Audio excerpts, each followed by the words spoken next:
Hi, everybody. Good evening. Hope you are all okay. You're not sweating too much like I am. It's Elizabeth Willits here from Investing in Women, and I am delighted because I'm speaking to Jo Lawrence today, the mum mentor, and that has been trademarked, which is very, very exciting.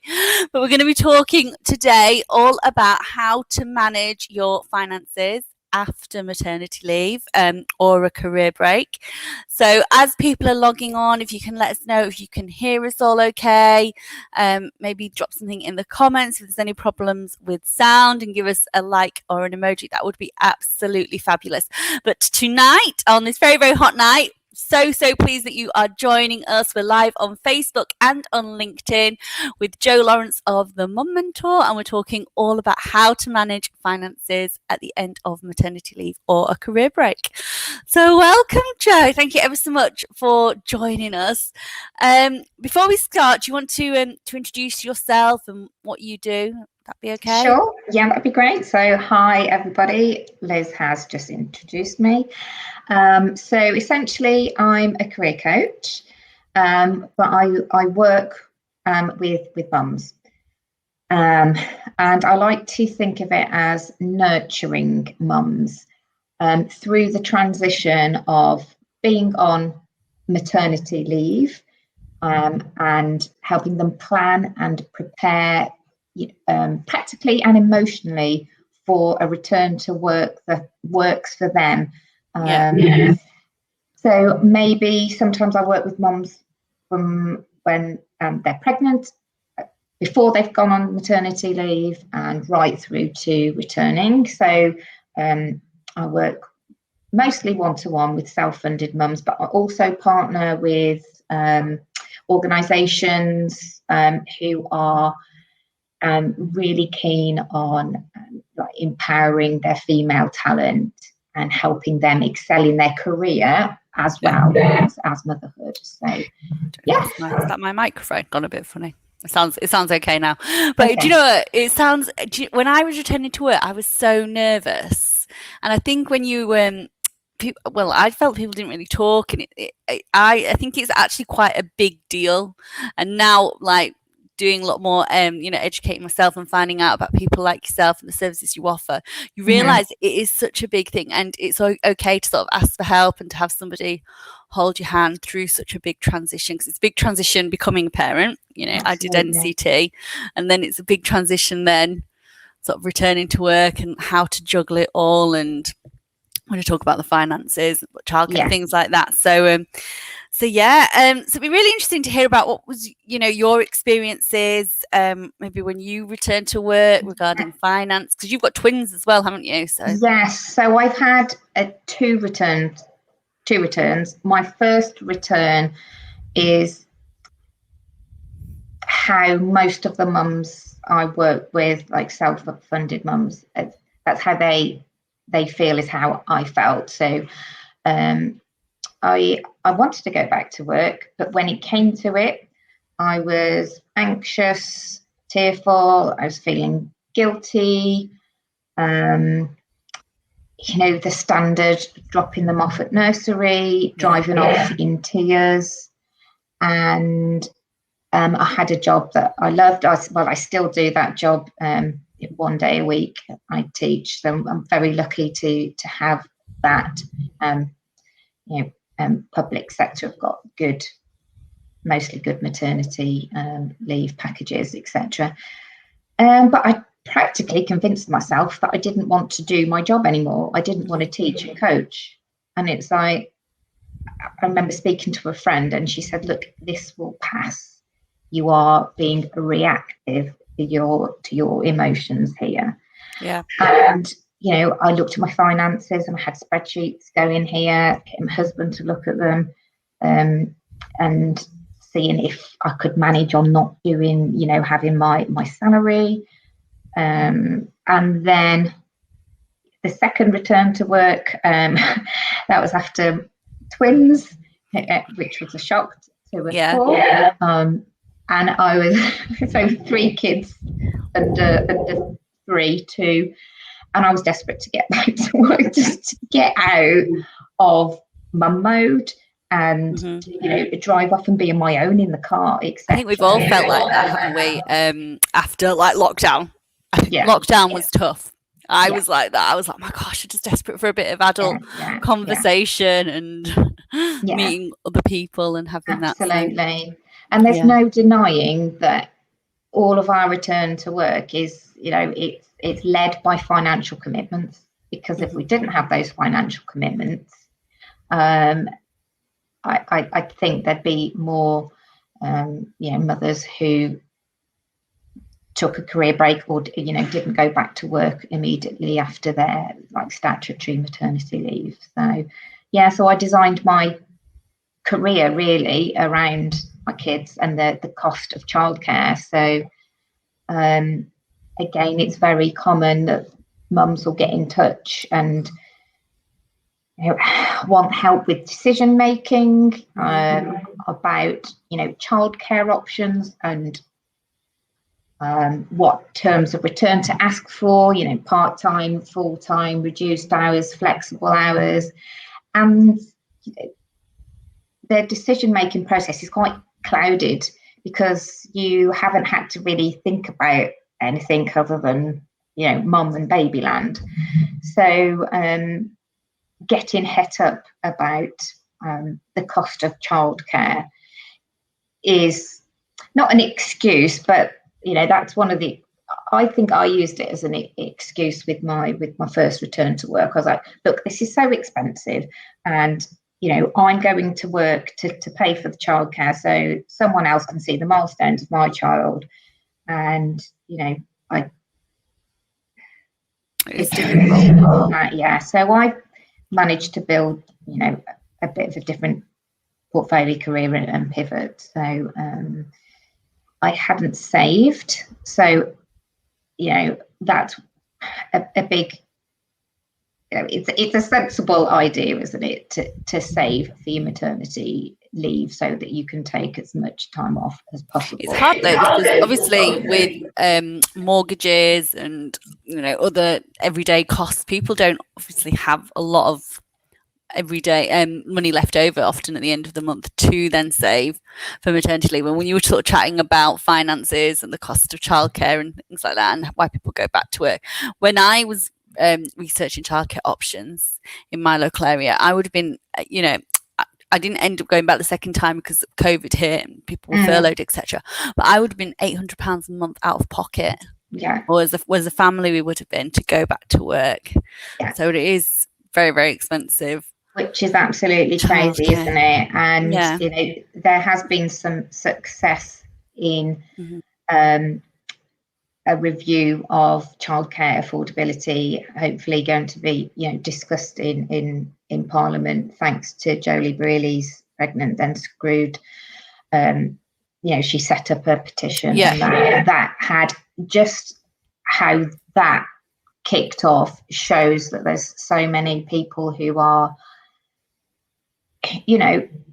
possibly financially naive. And I'd say that I was, and possibly still am, financially naive, because you just sort of want family so badly, and you'll do it, and then you're like, oh, okay, didn't realize it was going to be like I think we all realised. I remember when I had a dog, and my dog was costing me like £15 for doggy daycare a day, and I was thinking that was expensive. I remember chatting to a mum at work, and I was like, God, yeah, it's so expensive. And she had a little boy, and she was like, there is no way, comparable to the cost of childcare. So it's really expensive. So so talk to us about your experiences returning to work regarding finances. Are there any sort of other concerns that come up with mums regarding finance that you work with? Yes, I'd say there's some issues with money mindset.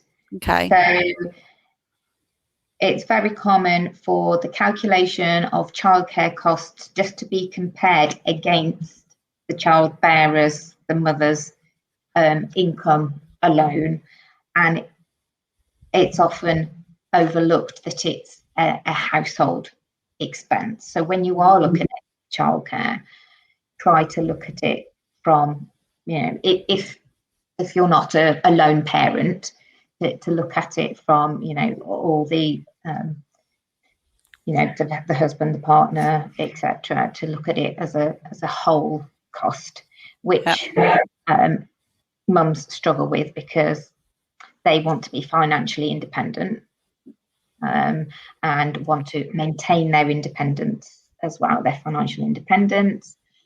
And then it comes up that, with the money mindset, often they haven't thought about the effect on their pension contributions of having a career break and not going back to work because of childcare costs, and also their future potential of earning, because after a career break, confidence is often low.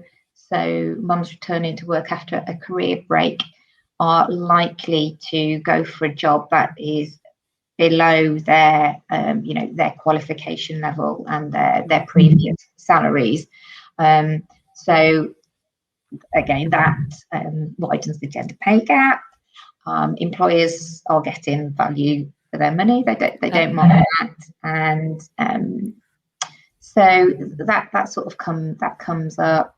So getting perspective on your finances, and try and go with fact rather than emotion, because at that time hormones are all over the place still, might be breastfeeding still when you are planning your return to work, and your emotions tend to you're tired if they're not sleeping through as well. Yeah, exactly.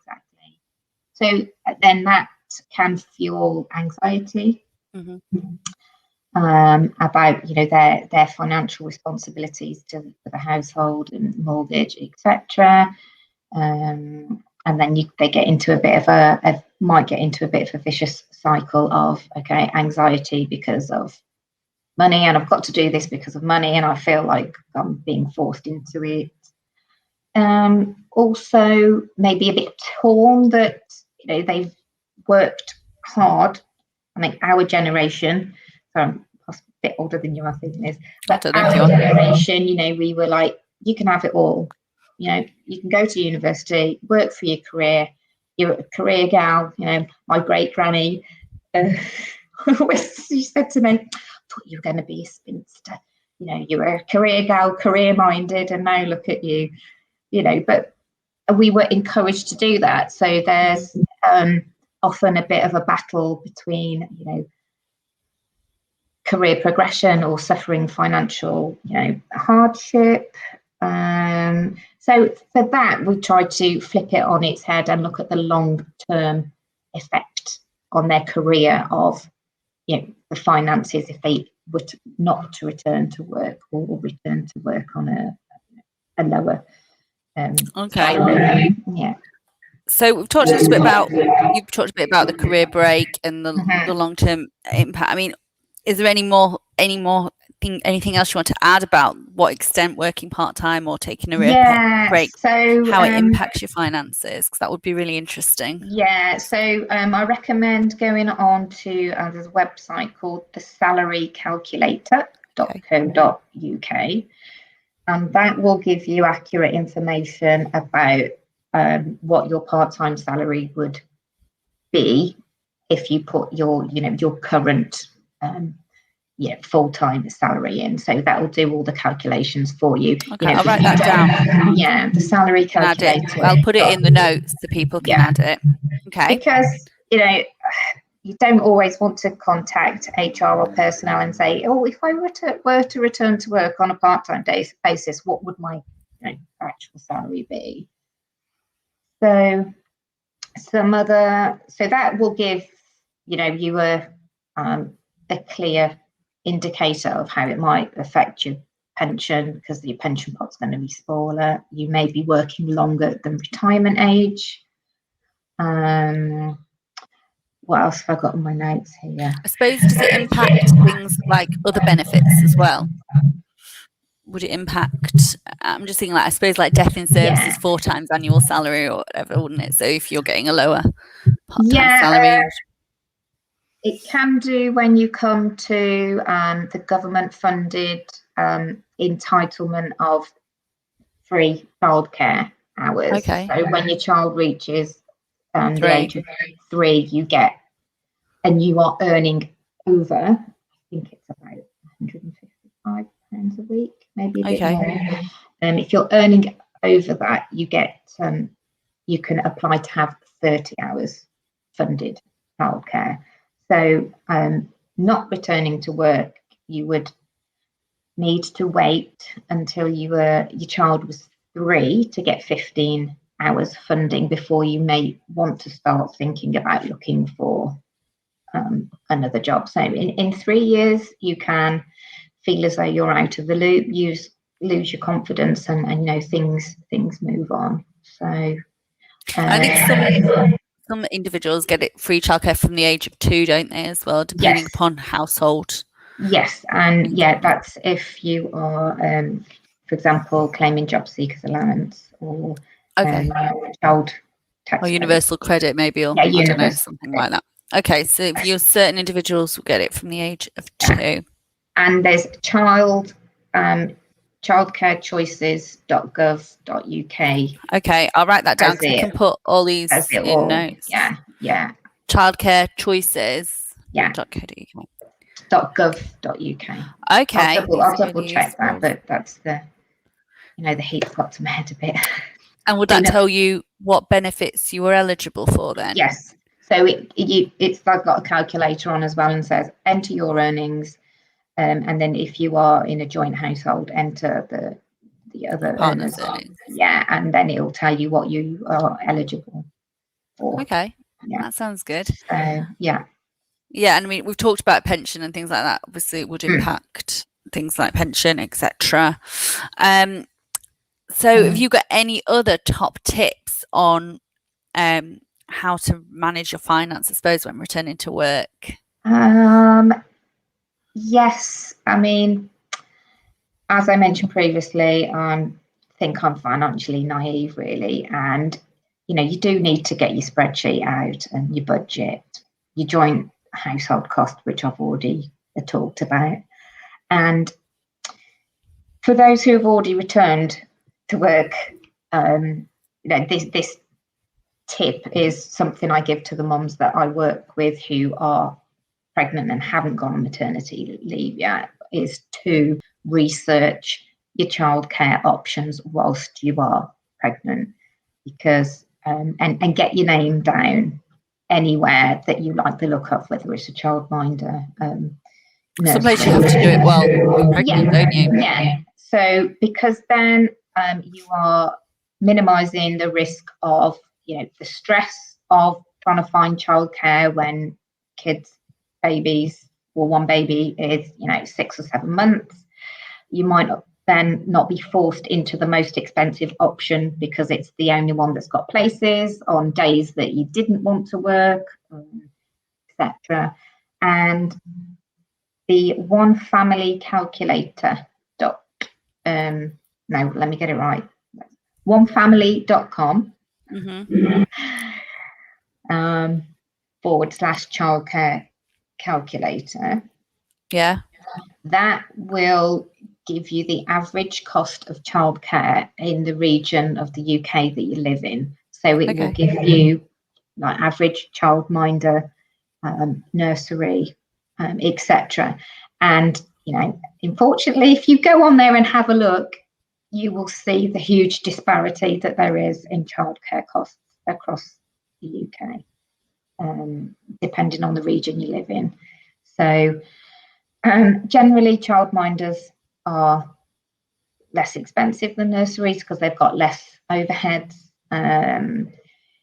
So yeah, but sorry. Because they do a nanny share as well. Sorry. Yeah, nanny share, and it's quite common for twin mums or mums of triplets to look at getting a nanny into the house because you haven't got the stress of having to try and get 2 or 3 babies or one baby to, as a first time mum getting one baby, oh my gosh, out to nursery and all that is, it's, you feel like you've done a day's work before you leave, by 8 o'clock. So, but yeah, tracking your spending during your maternity leave, plenty of apps to pop in, your budget and what you're actually spending to work out what your budget is, so that you can work out, if you want to drop down from full time to one, So drop what are the one apps day. then? What would be the good apps that you would recommend? I can't tell you at the minute because that's all right. You could send. I deleted them off my. Oh, don't worry. We could maybe send it. And also, there's the tax as well, isn't there? Is it tax-free childcare as well? Yes. And again, because childcare vouchers, unless you've already signed up to that childcare voucher system, you can't sign up for that now. But that's on the childcarechoices.gov.uk. Okay. So we've had a question from Peter. Are we saying it's best to return to work full time? You mentioned being out of the loop. Is there anything positive about working part time or taking a career break to look after your family? Oh, absolutely. Yeah. So, returning to work part time after you've done full time, you realise what sometimes you've been in a bit of a hamster wheel, and you've just been going full power. So it allows you to take a step back and realise actually you can be just as productive or even more productive returning on part-time, because you are mega focused. Yeah. So that's another concern that comes up. It's like, oh, I'm worried that I'm going to have to do a full-time role on 4 days a week, and that I'm going to bring my work home with me. So if you can set boundaries with yourself at home, with your colleagues, with your line manager, then there are lots of positives about working part-time. And I know personally it has allowed me to take a bit of a new direction and a pivot in my career as well, which I wouldn't have had the chance to do that if I had returned full time. Yeah. And also you get to have the best of both worlds, because you get to spend the time with your kids and educate them, nurture them, love them. And for me, I felt that's enough, that I've got that balance of, okay, it's not just going to be me work. I get the best of both worlds. But how about, what do you think, Liz? I was going to say, someone that ended up taking a career break with COVID and everything, I think that was the best thing that happened to me, because it enabled me to pivot, like you said, and do something slightly differently that I would not have had the guts to do. I'd have gone back on that hamster wheel, like I said. I wouldn't have really thought about what I wanted to do and what would be best for me and my family. So I think having a career break can be a really good thing if you if you use that time to have a thing. And I know we talk about people losing confidence on career breaks as well, which I think we do. I know that I felt really unconfident when I was applying for roles, thinking I would have to take a step back. But actually, it's only now, a few months on from that, I realised how much skills we gain on those career breaks. And they're really, you have to be really brave, don't you? Just going into a baby group. This sounds really silly. Going to a baby group, you don't know a soul, and you have to introduce yourself, and so that's just networking, isn't it? I mean, and I was thinking this morning, my kids are toddlers, they fight all the time.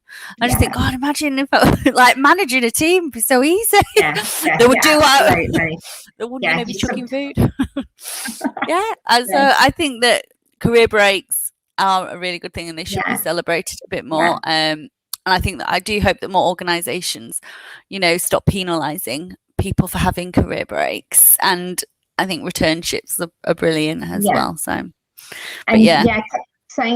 talking about benefits or positives of going back to work part time is encouraging organisations to innovate in their culture and their people. job sharing. Mhm. So the more females who have had children requesting to go back on part-time terms is going to make it easier for others in the future. It's going to become more of the norm. Encourage flexible working, because if you are good at your job and you are valued, then the employer is going to definitely want you back part-time than not at all. Yeah. So you're in a good place for wanting to go back part-time, because you've got the leverage to say, it's going to cost you both to, if I can't come back on 3 days, I can't do it at all. And have you thought about a job share? And yeah. So we've talked about where you can get support. So you can obviously get the tax-free childcare, and you can start paying into a fund.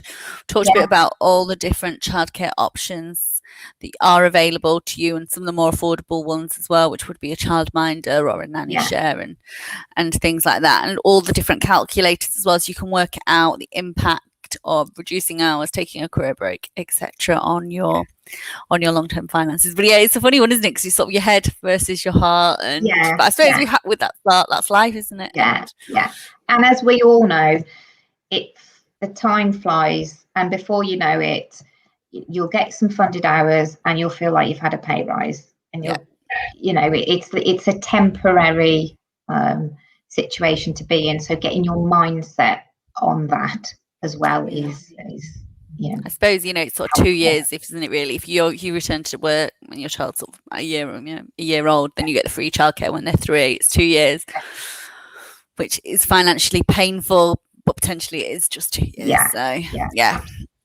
lot of things to think about. So how can people get support from you and connect with you? Okay, so I'm on LinkedIn, Jo Lawrence, the Mum Mentor, so you can direct message me there. My website, themummentor.com, which has got a bit more information about me and background, and support and links. Instagram as well, so I do tend to get more self-funded mums who are hanging out on Instagram or Facebook during maternity leave and sort of come to the realization and think, I'm feeling a bit anxious, more anxious in this than I realized. So those 3. I think we all feel really anxious, actually. I'm so pleased that you've been honest, because I remember when I went back after my first, and I was crying that morning. I felt really, really angry, and I did have those feelings. Do I want to go back? Do I want to go back? It's real. It's a real internal battle, isn't it? I think you don't realize that people are thinking that. But I definitely was. For a few months, I did not know if I wanted to go back or not. And then when I went back, it was fine. But it was quite an anxious few months. Yeah, it is. And it's thinking, okay, if I go back on these terms, that's not forever. That's not set in stone. You can go back, and if it doesn't work out, then stay your 12 or 13 weeks, I think it is, before you would have to pay back some of your actually that's the point. Pay. Okay, brilliant. So I'll put all the links to all the different calculators and everything like that on the post.